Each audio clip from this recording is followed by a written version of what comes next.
Selamat pagi anak-anak. Apa kabar hari ini? Sehat selalu ya? Baik. Meskipun tidak pergi ke sekolah, Bapak harapkan kalian selalu bangun pagi, kemudian mandi yang bersih. Setelah itu sarapan, juga jangan lupa sempatkan untuk olahraga. Dan sebelum melakukan aktivitas, baik kiranya kalau kalian berdoa terlebih dahulu. Nah, anak-anak, hari ini kita akan belajar mengenai pertumbuhan makhluk hidup. Nah, setelah akhir pembelajaran ini, Bapak harapkan kalian bisa menjelaskan proses pertumbuhan makhluk hidup, manusia, hewan, dan tumbuhan.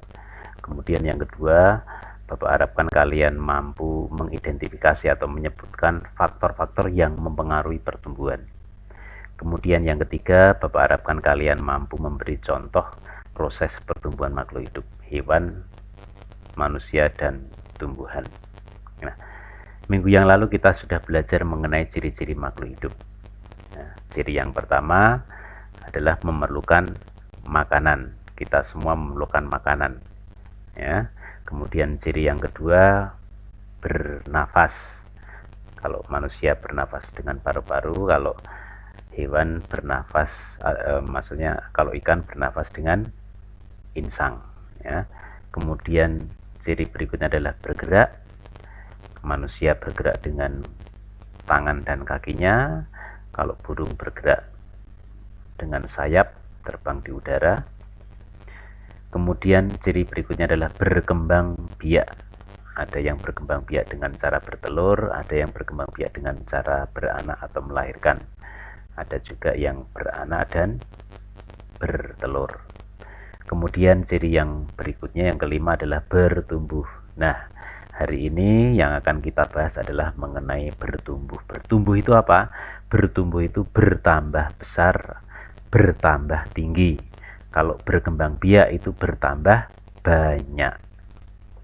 Nah, yang pertama adalah proses pertumbuhan manusia. Dimulai dari bayi, kemudian anak-anak, usia TK, usia SD, kemudian remaja, kemudian dewasa seperti orang tua kalian, dan akhirnya menjadi tua seperti kakek nenek kalian. Itu proses pertumbuhan manusia. Berikutnya proses pertumbuhan hewan. Di sini Bapak contohkan adalah ayam. Dimulai dari telur, telurnya dierami induknya, kemudian menetas jadi anak ayam yang kecil-kecil, kemudian berkembang menjadi ayam dewasa yang siap untuk dikonsumsi, dimasak, digoreng, dan kalian makan. Gitu ya. Kemudian yang berikutnya adalah pertumbuhan tanaman. Siapa yang pernah menanam tanaman? Semuanya pernah ya. Ada tanaman yang ditanam bijinya. Bijinya kita tanam di tanah, kemudian tumbuh akar dan tunas sedikit, kemudian tumbuh daun. Kita pupuk, kita siram, akhirnya tumbuh menjadi tanaman yang besar, bahkan bisa sampai berbunga dan berbuah. Itu proses pertumbuhan tanaman. Nah, faktor apa saja yang mempengaruhi pertumbuhan? Faktor yang pertama adalah makan makanan yang sehat dan bergizi. Ya, kalau manusia makannya nasi, sayur, lauk. Nah, kalau hewan bermacam-macam. Ada yang makan daging, disebut apa kemarin? Karnivora. Ada yang makan tumbuhan, disebut herbivora, betul. Kemudian ada juga yang makan daging tetapi juga makan tumbuhan, disebut omnivora. Kemudian yang kedua adalah istirahat yang cukup, kemudian olahraga yang teratur. Itu faktor-faktor yang mempengaruhi pertumbuhan manusia. Nah, berikutnya adalah proses pertumbuhan kupu-kupu atau daur hidup kupu-kupu.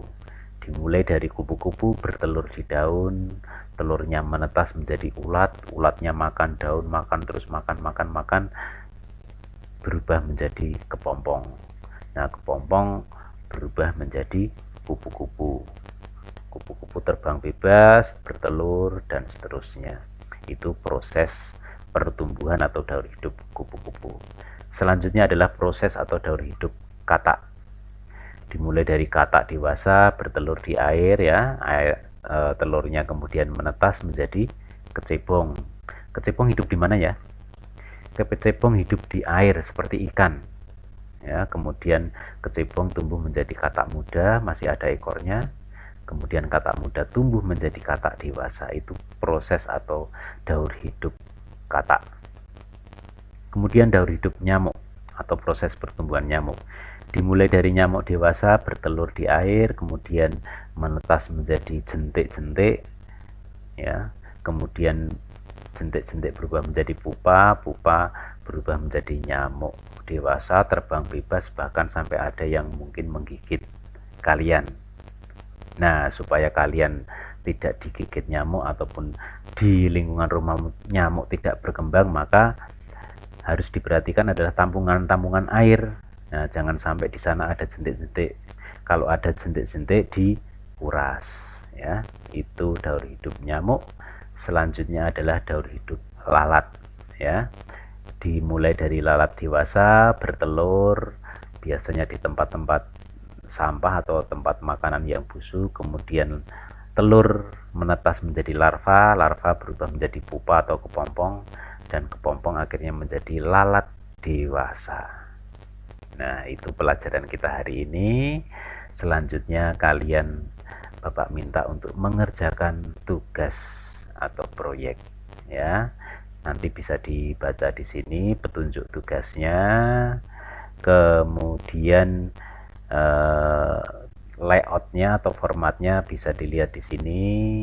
Misalnya kalian pilih yang proses pertumbuhan manusia, ya berarti proses pertumbuhanmu, gambar ketika kamu bayi ditempel, ketika kamu anak-anak ditempel, kemudian gambar remaja karena belum remaja boleh cari gambar yang lain, gambar dewasa juga boleh cari gambar yang lain, boleh juga ditambah keterangan atau informasi yang sesuai. Nah, kemudian pilihan kedua, kalau kalian memilih proses pertumbuhan hewan, berarti seperti ini, tuliskan nama hewan yang dipilih, kemudian nama kalian, kelas, kemudian tempelkan gambar-gambar seperti di contoh ini ya. Itu belajar kita hari ini. Selamat belajar, selamat mengerjakan tugas, sehat selalu dan terima kasih.